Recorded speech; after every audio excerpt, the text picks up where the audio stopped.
I found Mary on a rainy evening when I was still a young girl. I was walking home from school, my backpack heavy with books, when I heard a faint meowing coming from a nearby alley. I followed the sound and found a tiny, soaked kitten huddled against a wall, shivering and alone. I couldn't leave her there, so I picked her up and tucked her inside my jacket, shielding her from the cold and rain. I named her Mary, and from that first night, she became the center of my world. She seemed to know that she was safe with me. She snuggled into my arm, purring softly.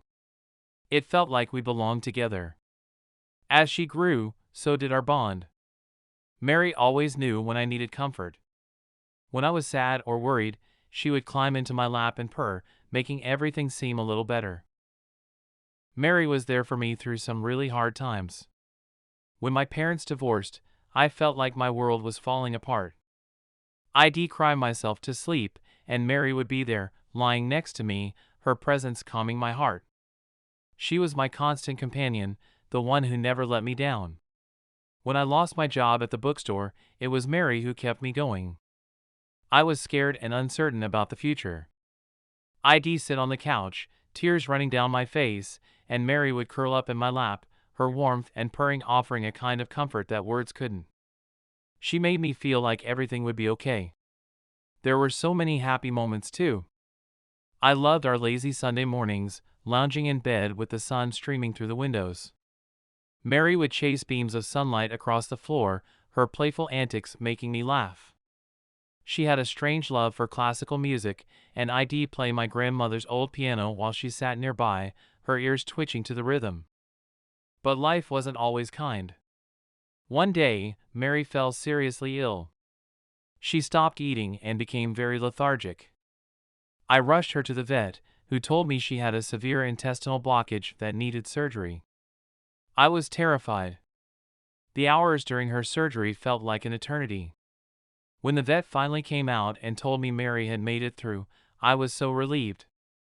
But I knew the road to recovery would be tough. I did everything I could to help her heal. I gave her medicine, cooked special meals, and spent hours sitting by her side, offering comfort and love.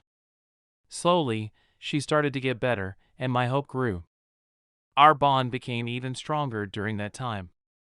We had been through so much together. Then, one autumn afternoon, everything changed. I let Mary out into the garden for some fresh air, something I had done many times before. I was in the kitchen when I heard the screech of tires and a horrible thud. My heart stopped.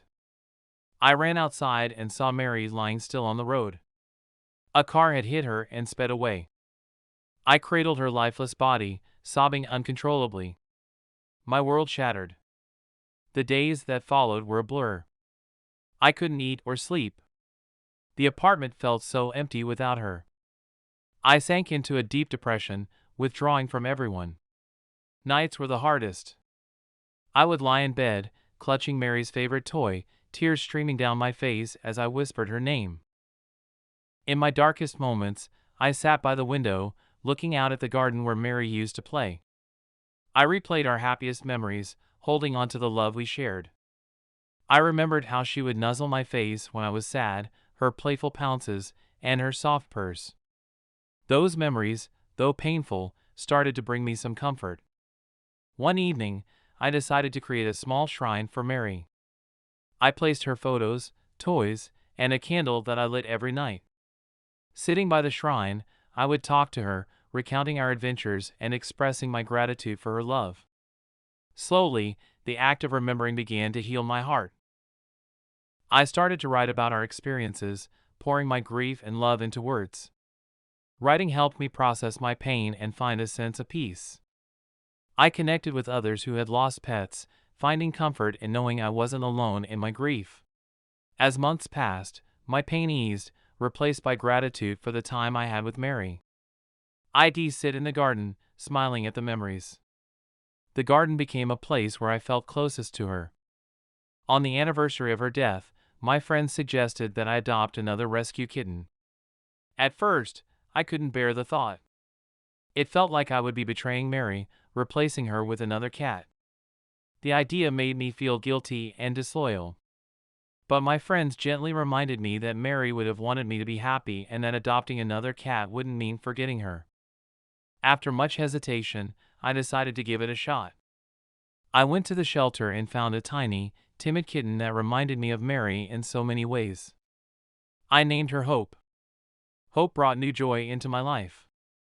While the pain of losing Mary never completely faded, it was now mixed with love and memories.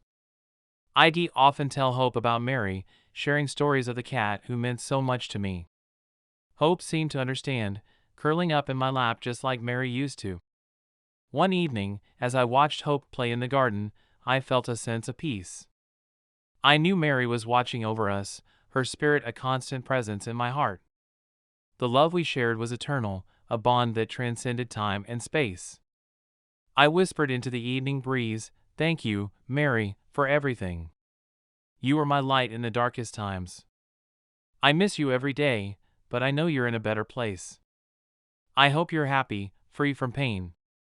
I love you, my sweet Mary. Until we meet again." And with that, I felt a warmth envelop me, as if Mary's spirit was there, reassuring me that everything would be okay. I smiled, a tear rolling down my cheek, and looked at Hope, who was now curled up by my feet. Life would go on, filled with new memories and new love, but Mary's place in my heart was eternal, a testament to the bond we shared.